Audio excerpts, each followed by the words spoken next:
القناة اللي بتفتح لك باب الفلك وتخليك تشوف حياتك من زاوية جديدة. ولو دي أول مرة لينا معاك، ما تنساش تعمل لايك واشتراك عشان توصلك توقعات برجك أول بأول. توقعات برج الثور الأسبوع الأخير من أغسطس. الحب.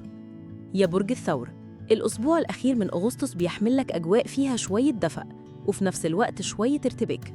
لو أنت في علاقة، ممكن تلاقي نفسك بتسأل أسئلة كتير جواك. هو الشريك فعلاً فهمني؟ هو بيدعمني زي ما أنا محتاج؟ مش معنى الأسئلة دي إن في مشكلة كبيرة، لأ، دي مجرد رغبة منك إنك تحس بالطمأنينة أكتر. الكواكب بتقولك إن الأسبوع ده مناسب جداً للمصارحة، يعني لو في حاجة مضايقاك قولها لكن بهدوء ومن غير اندفاع. ولو أنت سنجل، في فرصة لمقابلة شخص جديد ممكن يخطف انتباهك من أول لحظة. لكن خلي بالك، مش كل اللي يلمع ذهب. خليك صبور وما تستعجلش في الحكم، لأن الانبهار الأولاني مش دايم، وإنت محتاج حد يكون ثابت ومستقر زيك. العمل.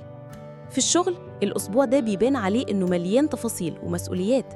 ممكن تحس إنك غرقان في مهام صغيرة بتستهلك وقتك، بس صدقني التفاصيل دي هي اللي هتفرق في صورتك قدام مديرينك أو شركائك.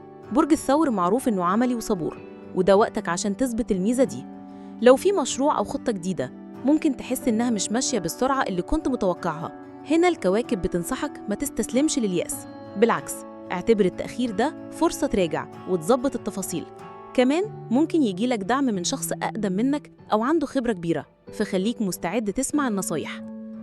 المال. من الناحية المالية، الأسبوع الأخير من أغسطس فيه رسائل واضحة ليك. خلي بالك من مصاريفك. في إغراءات كتير حوالين برج الثور دلوقتي، سواء عروض شراء أو حاجات نفسك فيها من زمان. بس نصيحة الفلك، مش كل حاجة تستاهل إنك تصرف عليها. حاول تركز على الأساسيات وحافظ على فلوسك، لأن الفترة اللي جاية في شرب يتنبر ممكن تحتاج استثمار أو دفع مهم.